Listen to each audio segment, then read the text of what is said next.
السلام علیکم ورحمۃ اللہ۔ یہ کسی نے سوال کیا تھا کہ نبی علیہ السلام نے قبروں کو پکا کرنے سے اور اس کے اوپر گنبد بنانے سے جب منع کیا ہے تو سعودی عرب میں خود نبی علیہ السلام کی قبر کے اوپر گنبد کیوں بنایا گیا اور اس کو ابھی تک انہوں نے کیوں قائم رکھا ہوا ہے؟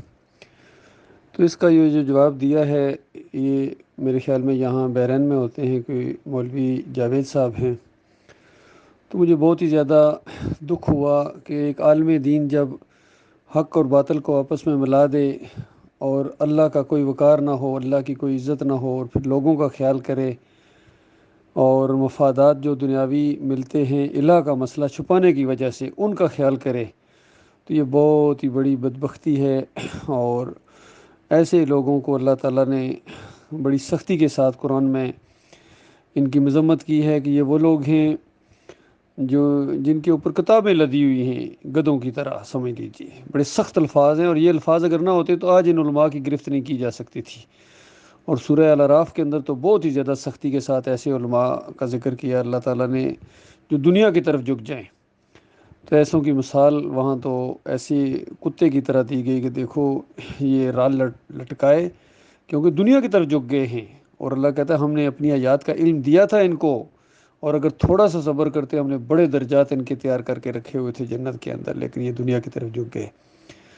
تو ان کی باتوں کا میں یہاں جواب دینے کی کوشش کروں گا۔ تو اس کا جواب یہ دے رہے ہیں، پہلی بات کہ یہ گنبد ہے، یہ ہے تو یعنی ناجائز ہے۔ حدیث اپنی جگہ ٹھیک ہے کہ نبی علیہ السلام نے فرمایا کہ گنبد نہ بنایا جائے، لیکن کیا کیا جائے، ترک بنا کے چلے گئے ہیں 668 ہجری میں۔ تو یعنی نبی علیہ السلام کے بعد، یعنی ہجرت کے بعد 600 سال گزرے اور 68 سال اور گزرے، تو ایک بادشاہ نے، ترک بادشاہ نے بنایا، اور اس وقت کے علماء نے، اس وقت کے علماء آج کے علماء سے پھر برل بہتر تھے، جو کچھ تھے بھی انہوں نے مخالفت کی تھی، ان کا یہ غلط کر رہے ہو۔ تو آج کے علماء جو ہیں ان کے اندر وہ جرت بھی اب باقی نہیں رہی ہے، جب ایمان نہ رہے تو پھر یہی حال ہوتے ہیں۔ تو کہتے ہیں کہ اگر اس طرح گنبد گرا دیا جائے تو پھر تو پوری دنیا میں شور مچ جائے گا، مصیبت کھڑی ہو جائے گی، بڑا فتنہ برپا ہو جائے گا۔ اندازہ لگائیے، وہ فتنہ تو شرک ہے، شرک فتنہ ہے، اور کون سا فتنہ برپا ہو جائے گا؟ اور نبی علیہ السلام نے شرک اور کفر کا کلا کما کیا تھا، کسی ایک کو بھی نہیں چھوڑا کہ فلاں ناراض، رت ناراض ہو جائیں گے۔ ابراہیم علیہ السلام کی مورتی کو توڑ دیا، کبھی نہیں کہا کہ وہ آباء و اجداد بنا کے چلے گئے تھے، نہیں، انہی کو تو توڑنا ہے، انہی کو تو ختم کرنا ہے۔ جب مسلمان ان گنبدوں کے اور بتوں کے محافظ بن جائیں تو بتاؤ پھر خیر کہاں سے آئے گی، کدھر سے آئے گی؟ کون حق بات کو بیان کرے گا؟ جب حق اور باطل کو علماء آپس میں مکس کر کے پیش کریں گے عوام کے سامنے، تو پہلا ظلم تو انہوں نے یہ کیا۔ حالانکہ یہ جو قرآن کے اندر آیا ہے کہ دیکھو الفتنہ تو اشد من القتل، اس کا ایک واقعہ بھی تھا کہ مسلمانوں سے ایک دفعہ ایک کافر وہ مارا گیا، اور یہ شک کی بنیاد کے اوپر، غلط فہمی کی بنیاد کے اوپر کہ رام مہینے کی یہ پہلی تاریخ ہے یا پچھلے مہینے کی آخری تاریخ ہے، یہ نہیں سمجھ آئی، اور غلط فہمی کی وجہ سے ایک کافر مشرک مارا گیا تھا۔ تو مشرکین نے بڑا پروپیگنڈا کیا کہ دیکھو جی، یہ کہتے ہیں ہم مسلمان ہیں، اللہ کے ماننے والے ہیں، احرام مہینوں کا انہوں نے کوئی تقدس قائم نہیں رکھا ہے، اور اس مہینے کے اندر انہوں نے قتل کر دیا۔ تو اس کا جواب اللہ تعالیٰ نے دیا ان مشرکوں کو کہ بے ایمانو، یہ جو تم شرک اور کفر کر رہے ہو یہ تمہیں کوئی نہیں نظر آ رہا، یہ فتنہ، تو یہ ایک قتل تمہیں اتنا زیادہ یاد آ گیا ہے؟ تو ساتھ ہی اللہ نے کہا یہ بات تو صحیح نہیں ہے، لیکن تمہارا جرم اس سے کہیں زیادہ ہے۔ تو اس انداز سے اللہ تعالیٰ نے اپنے مومن بندوں کا ساتھ دیا۔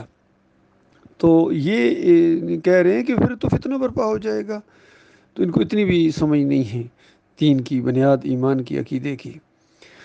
پھر کہہ رہے ہیں کہ دیکھو یہ تو صرف ایک غلطی ہوئی ہے نا جی، ان کی ایک غلطی کے اوپر آپ کہہ رہے ہیں؟ پاکستان میں تو اتنے زیادہ گنبد بنے ہوئے ہیں، اور وہاں جو کچھ ہو رہا ہے، بھائی وہاں جتنے گنبد پوری دنیا میں بنے ہیں اور ان کے اوپر جو کچھ ہو رہا ہے وہ اس کی وجہ سے ہو رہا ہے، اس نمونے کی وجہ سے ہو رہا ہے۔ کتنے لوگوں سے ہماری گفتگو ہوئی، جب ان کو کہا جائے پیر صاحب یہ گنبد بنانا صحیح نہیں ہے، یہ مزار پرستی، گنبد پرستی، یہ بت پرستی ہے، تو آگے سے کہتے ہیں اچھا کچھ دین کی ہوا لگی ہے، مدینے میں نبی علیہ السلام کی قبر کے اوپر گنبد ہے یا نہیں ہے، تو اس کو وہ دلیل پکڑتے ہیں۔ تو یہ معاملہ ہے اللہ کے بندو۔ یہ جب عبد الوہاب نجدی کے دور میں جب کتنے گنبدوں کو، کتنے مزاروں کو انہوں نے گرایا تھا، بڑے بڑے مزار تھے جن کو گرایا ہے، بڑا انہوں نے وہ کام کیا، لیکن ایک یہاں جب معاملہ آیا تو پھر گھٹنے وہ کانپنا شروع ہو گئے نبی علیہ السلام کے ساتھ عقیدت اور محبت کی وجہ سے۔ تو دیکھو محبت کی ایک حد ہے، اس سے آگے بڑھو گے تو پھر وہ شرک کی حد تک چلی جائے گی۔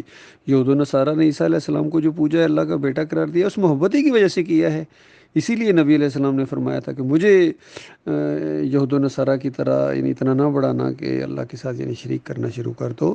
میری حیثیت یہ ہے کہ عبدہ و رسول، میں اللہ کا بندہ ہوں اور اللہ کا رسول ہوں۔ تو یہ جو کچھ بھی کیا گیا ہے یہ شرک کے دماغ کی وجہ سے کیا گیا ہے، اور جو حفاظت اس کی جا رہی ہے، اس کو قائم رکھا جا رہا ہے، یہ بالکل شرکیہ دماغ کی وجہ سے ہے، اور یہ بہت ہی بڑا ظلم اور زیادتی اور حدیث کا انکار ہے، اور نبی علیہ السلام کی بہت بڑی گستاخی ہے۔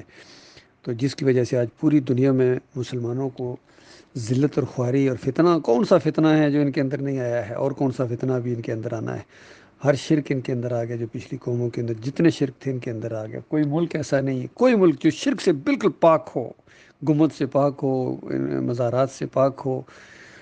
باقی کم اور زیادہ کا معاملہ تو آپ کہہ سکتے ہیں، لیکن یہ کہنا کہ ان کے اندر شرک نہیں ہے، الحمدللہ الحمدللہ، یہ بہت بڑا ظلم ہے، یہ بہت بڑی علمی خیانت ہے، بلکہ منافقت بھی ہے، شرک بھی ہے اور منافقت بھی ہے۔ اور یہ کیوں نہ ہو، جب پیٹ دین کے ساتھ لٹکا ہوا ہے تو پھر یہ معاملہ تو ہوگا۔ یہ الہ کا مسئلہ چھپانے کی وجہ سے، شرک کو قائم رکھنے کی وجہ سے جو مال ملتا ہے ان کو، یہ اصل میں اصل مسئلہ ہے۔ یہ دنیا کی طرف جھک گئے ہیں، آخرت کی انہوں نے صبر نہیں کیا، ایمان اور عقیدے کو انہوں نے مذاق بنایا ہے، اور توحید کا انہوں نے بالکل بڑا انہوں نے ناقدری کی ہے، اللہ کی ناقدری کی، اللہ کو پیچھے کر کے، اللہ کے دین کو پیچھے کر کے اپنے پیٹ کو آگے کر دیا، اپنے علماء اور اپنے ان مشائخ اور اپنے سسٹم کو آگے کر دیا۔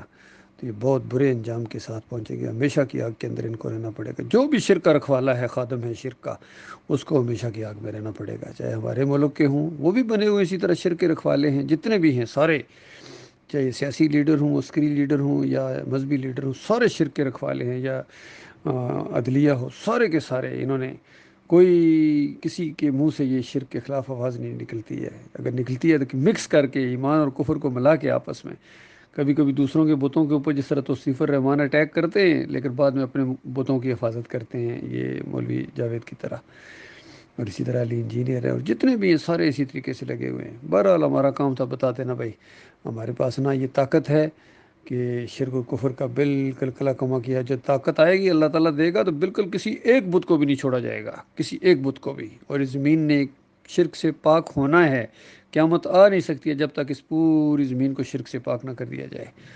یہ ہونا ہی ہونا، یہ تو حدیث ہے نبی علیہ السلام کی، ہر حدیث کے اوپر عمل کیا جائے گا۔